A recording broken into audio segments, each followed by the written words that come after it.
حبیب بن زید رضی اللہ تعالیٰ عنہ کو مسلمہ کذاب نے پکڑ لیا.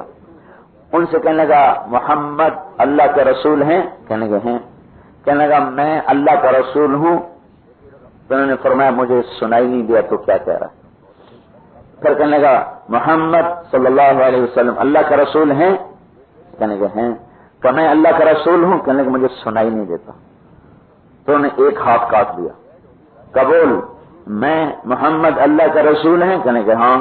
کہ میں اللہ کا رسول ہوں؟ کہنے کہ مجھے سنائی نہیں دیتا. میں دوسرا ہاتھ کاٹ دیا.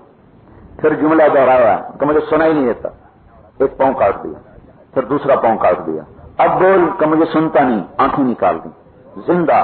کان کاٹ دیا. ناک کاٹ دیا. پھر بوٹیاں اتارنے لگا. کہ ایک دفعہ کہہ دے میں اللہ کا رسول ہوں. کہ نہیں کہوں گا. کاٹ کاٹ کاٹ کے بکری کی طرح گوشت کو ہڈیوں سے جدا کر دیا. زندہ. مار کے نہیں زندہ. اور ان سے اف نہیں ان کے منہ سے نکلی. جس ماں کا لال اس طرح ذبح ہو جائے اس ماں پہ کیا گزرے گی. اب یہ خبر پہنچی حضرت ام عمارہ کو تو آج ان کا جواب سنو. لہذا اليوم ارضعته وعند الله احتسبته. یہی دن دیکھنے کے لیے تو اسے میں نے دودھ پلایا تھا. اور کس لیے پلایا تھا؟ یہی دن دیکھنے کے لیے تو دودھ پلایا تھا. یہی دن دیکھنے کے لیے. اور مجھے اجر کی امید ہے اللہ کے دربار سے. تو یہ مائیں اپنی اولاد کو اس طرح تربیت کریں کہ وہ دنیا میں اللہ کے نام پر بک جائیں.